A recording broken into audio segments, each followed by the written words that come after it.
An astrologers day নিয়ে আলোচনা করেছিলাম। এর সারাংশটি আমি তোমাদেরকে বলেছিলাম। হাতে সময় নেই, তাই দোকানে বসে রেকর্ডিং করতে হচ্ছে। তো চলো গল্পটা শুরু করছি।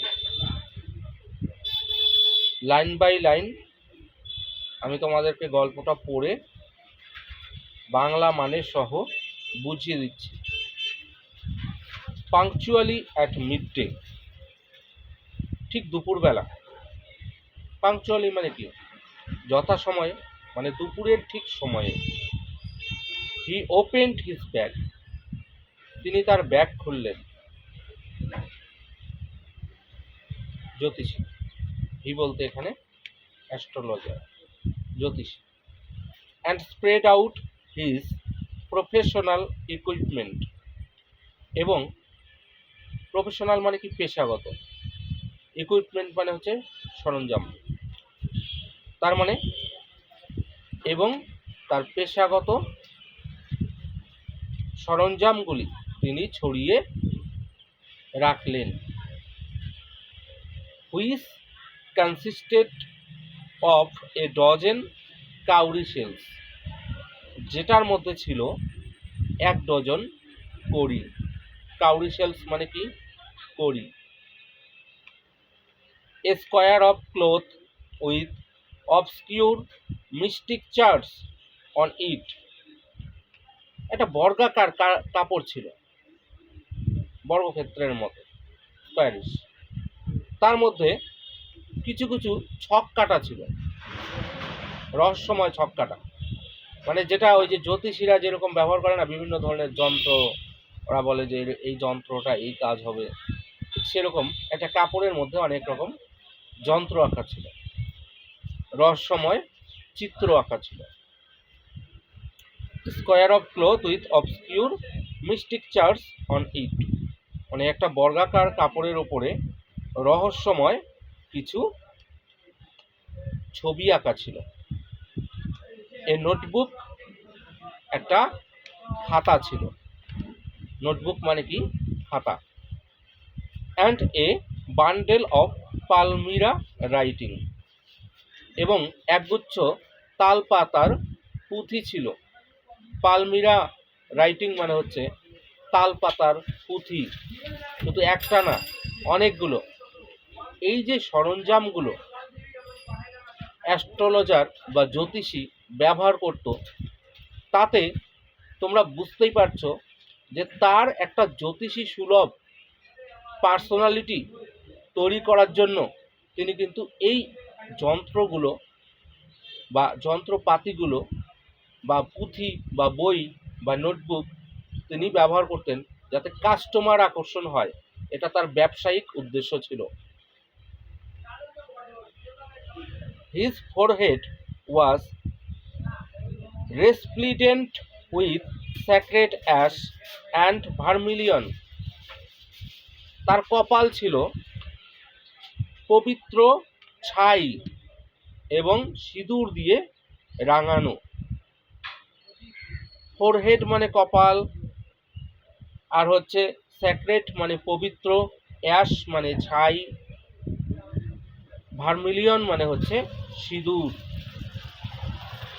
And his eyes sparkled with a sharp, abnormal gleam, which was really an outcome of a continual searching look for customers. তার চোখের মধ্যে একটা অদ্ভুত দ্যুতি ছিল, এবং যেটা থেকে সে কি করত? কাস্টমারকে নিয়মিত অনুসন্ধান করার চেষ্টা করত, যেটা ছিল তার কাস্টমার ধরার বা অনুসন্ধানের একটা কৌশল। মানে তার চোখের মধ্যে যে আলাদা একটা দ্যুতি কাজ করতো, সেটা দিয়ে সে কাস্টমারকে আকর্ষণ করার চেষ্টা করত। এটা তার নিয়মিত কাস্টমার টেনে আনার একটা কৌশল ছিল। But which his simple clients took to be a prophetic light and felt comforted, কিন্তু তার সহজ সরল ক্লায়েন্টগুলো মানে খরিদ্দারগুলো, এখানে উপভোক্তা মানে খরিদ্দারগুলো, তার সহজ সরল খরিদ্দারগুলো এটাকে ভাবতো একটা ঈশ্বরের দেওয়া আলো বা ভবিষ্যৎবাণী বলতে পারে এরকম একটা আলো। অ্যান্ড ফেল্ট কমফোর্টেড, এবং এটা মানে দেখে তারা আশ্বস্ত হতো যে না, কমফোর্টেড মানে কি, সান্ত্বনা পাওয়া, আরাম বোধ করা, আশ্বস্ত হওয়া।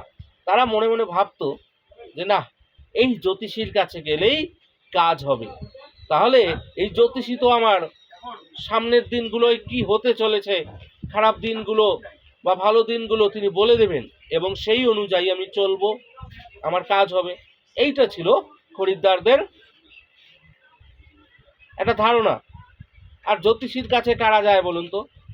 জ্যোতিষীর কাছে তো তারাই যায় যারা ভাবে যে জ্যোতিষীর কাছে গেলে আমার ভবিষ্যতের ভুল ভ্রান্তিগুলো আমি আগে থেকে সমাধান করতে পারবো। এবং জ্যোতিষীরা করে কি, বিভিন্ন ধরনের তাদের কলা কৌশল রয়েছে। বলে এই গ্রহ তোমার সমস্যা রয়েছে, অমুক গ্রহ দোষ রয়েছে, শনি গ্রহের সমস্যা, রাহু গ্রহের সমস্যা, ইত্যাদি ইত্যাদি বলে তারপরে তার উপায়ও বলে দেন যে 9টা গ্রহের জন্য 9টা আলাদা আলাদা চৌবাচ্চা বানাতে হবে, সেটা আলাদা আলাদা যজ্ঞ করতে হবে। এক একটা পুজো করার জন্য তিনি হয়তো 1000 টাকা করে নেবেন, 9টা গ্রহের জন্য 9000 টাকা। জ্যোতিষীদের শুধু ইনকাম আর ইনকাম। এ নিয়ে ভারতবর্ষে প্রচুর জ্যোতিষী কিন্তু চেম্বার খুলে বসেছেন। এ নিয়ে ভারতবর্ষে প্রচুর জ্যোতিষী চেম্বার খুলে বসেছেন। 1000 টাকা ভিজিট, তাদেরকে হাত দেখাতে গেলে লাইন দিয়ে হাত দেখাতে হয়। কেউ কেউ তো আছেন জ্যোতিষবিদ্যা নিয়ে পড়াশোনা করে জ্যোতিষী হয়েছেন, কিন্তু তার মধ্যে অর্ধেকের বেশি জ্যোতিষী আছেন যারা শুধু ভণ্ড, মানুষকে ঠকিয়ে ব্যবসা করার যাদের উদ্দেশ্য। এখন দেখা যাক এই গল্পটার মধ্যে পরিণতি কি হতে চলেছে। এর পরের অংশে আমি বাকিটুকু তোমাদেরকে ভালো করে পড়ে বোঝাবো। আজকে এই পর্যন্তই। ভিডিও ভালো লাগলে অবশ্যই আমাকে ফলো করো, লাইক, কমেন্ট ও শেয়ার করে দাও।